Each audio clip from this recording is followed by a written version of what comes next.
आज हम आपको संस्कृत व्याकरण में वर्णों का उच्चारण स्थान बताएंगे। क्या बताएंगे? वर्णों का उच्चारण स्थान। उच्चारण स्थान, वर्ण और सूत्र। संस्कृत व्याकरण को जानने के लिए हमें सबसे ज़्यादा महत्व चीज़ क्या होता है? उसका सूत्र। अगर आपको उसका सूत्र याद है तो संस्कृत व्याकरण आप बहुत अच्छे से कर सकते हैं। पहला है कंठ। कंठ में से क्या बोला जाता है? आ, क, ख, ग, घ, अंग, ह। इसका सूत्र क्या है? अकुह विसर्जनीय नाम कंठः। अगर आपको क्वेश्चन पूछा जाए कि अकुह विसर्जनीय नाम कंठः का परिवार बताइए क्या है, तो तुरंत आप बता दीजिए अकुह विसर्जनीय नाम के अंदर क्या आता है? आ मतलब अका, का मतलब पूरा, क, ख, ग, घ, का वर्ग। आप का वर्ग भी बोल सकते हैं और का परिवार भी बोल सकते हैं। तो आ मतलब आ हो गया, कु मतलब हो गया का वर्ग, हा मतलब हो गया हा, और ये विसर्जनीय नाम मतलब विसर्ग, जिसे हम विसर्ग कहते हैं। तो अगर कहीं आपको लिखना हुआ आ, का, ख, ग, इसका सूत्र क्या होता है, तो तुरंत आप ये सूत्र याद कर लीजिए कि अकुह विसर्जनीय नाम कंठः। अकुह विसर्जनीय नाम कंठः। उसके अंतर्गत क्या आता है? आ आता है, का वर्ग आता है, हा आता है और विसर्ग आता है। व्याकरण जानने के लिए आपको सबसे ज़्यादा ज़रूरी है कि उसका सूत्र याद करना। जब तक आपको ये सूत्र नहीं याद होगा तब तक आपको ये चीज़ अच्छे से नहीं याद होगी। इसलिए आप इसको अच्छे से याद करिए। इसको कहेंगे अकुह विसर्जनीय नाम कंठः। उसके अंदर ये आता है। अब आइए हम दूसरा आपको पढ़ाते हैं। दूसरा है तालु। तालु, तालु के अंतर्गत क्या आता है? ई, च, छ, ज, झ, इया या शा। अब इसका सूत्र क्या है? इचु सनाम तालु। इचु सनाम तालु। ई मतलब ई, चु मतलब च वर्ग। चु मतलब क्या हुआ? च वर्ग। च वर्ग मतलब च, छ, ज, झ, इया, च वर्ग हुआ, और या और शा। इतना आपको याद रखना पड़ेगा। आप जब ये याद कर लेंगे सूत्र इचु ऐसा नाम तालु, तो उसके अंतर्गत क्या आता है आप अच्छे से जान जाएंगे। ई, च, छ, ज, झ, इया या शा। अब तीसरा आते हैं हम मूर्धा। अब मूर्धा में क्या आता है? री, ट, ठ, ड, ढ, अड़, र, शा। इसका सूत्र क्या है? रीटु षणाम मूर्धा। आप ये भी पढ़ सकते हो रीटु षणाम मूर्धा, या इसे आप ये भी कह सकते हैं रीटु रषणाम मूर्धा। आप इसे ऐसे भी याद कर सकते हो, रीटु रषणाम मूर्धा। अब ये सूत्र जब आप याद कर लिए रीटु रषणाम मूर्धा, अब उसके अंतर्गत क्या आता है? री।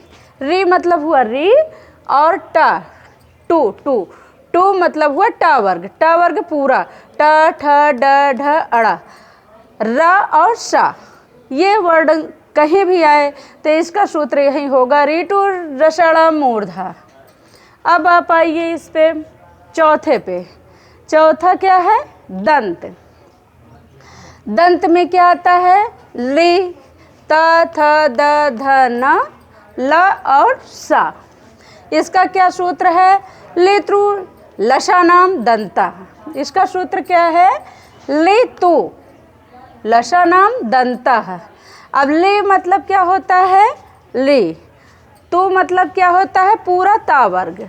आप ता वर्ग भी बोल सकते हैं, ता परिवार भी बोल सकते हैं।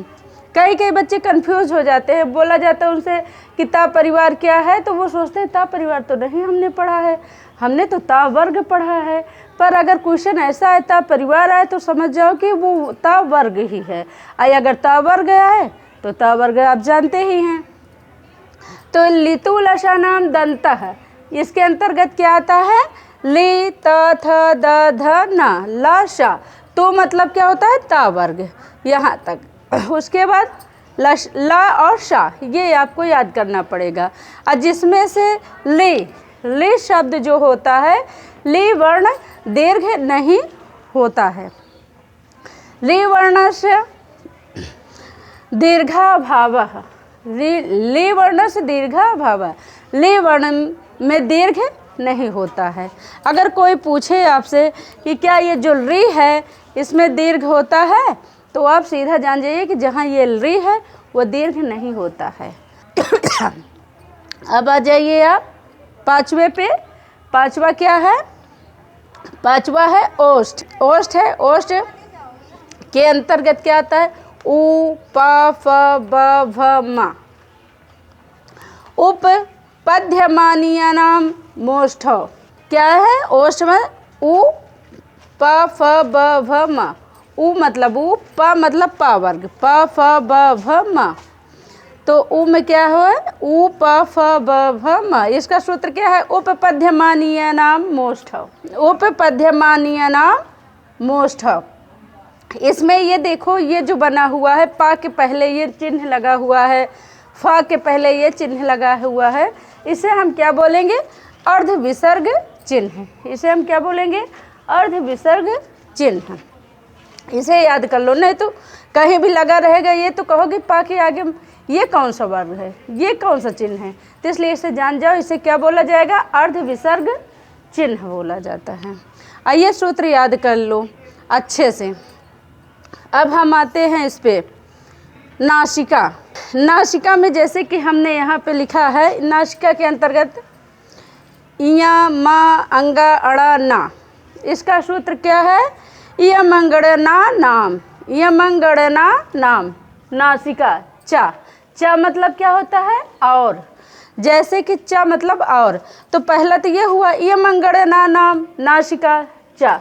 चा मतलब होता है और। जैसे कि हमने आपको पहले बताया है कि पांचवा अक्षर नासिका के द्वारा पढ़ा जाता है। जैसे का खा गा घा अंगा, अंगा पांचवा हुआ तो वो नासिका द्वारा बोला गया। और चा छा जा झा इया, वो भी नासिका ही द्वारा बोला गया, इया। अब जैसे ये नासिका सब में है, कंठ तालु में भी है, कंठ में है, तालु में, मूर्धा में, दंत, ओष्ठ और नासिका। नासिका है ही। जैसे इसमें देखो अंगा है तो ये नासिका, इया है ये भी नासिका से बोला जाएगा, अड़ा है ये भी नासिका से बोला जाएगा, और दंता में ये क्या है? ना, ये भी नासिका ही द्वारा बोला जाएगा। तो नासिका इन सभी में आएगा, कंठ में, तालु में, मूर्धा में, दंत में, ओष्ठ में, और नासिका नासिका है ही। तो नासिका के क्या है? इया मा अंगा अड़ा ना। इसका क्या हुआ सूत्र? इया मंगड़ना नाम नासिका चा। चा मतलब और कौन सा? और ये कंठ, तालु, मूर्धा, दंत, ओष्ठ, ये सब किस में आएगा? नासिका में। नासिका में भी आता है। अब सातवां हो गया कंठ तालु। कंठ तालु का वर्ण क्या है? ए आय। क्या है? ए और आय। इसका सूत्र क्या है? ए दैतोह कंठ तालु, ए दैतोह कंठ तालु। अब आ जाते हैं कंठ ओष्ठ में। कंठ ओष्ठ हमारा आठवां है कंठोष्ठ। उसका वर्ण क्या है? ओ औ, ओ औ। इसका क्या है? ओ दौतो कंठोष्ठम। इसका सूत्र क्या है? ओ दौतो कंठोष्ठम। अब नौवां जैसा है आपका दंत ओष्ठ। दंत ओष्ठ में क्या है? वा। इसका सूत्र क्या है? वकारस्यम दंतोष्ठम। इसका सूत्र है वकारस्यम दंतोष्ठम।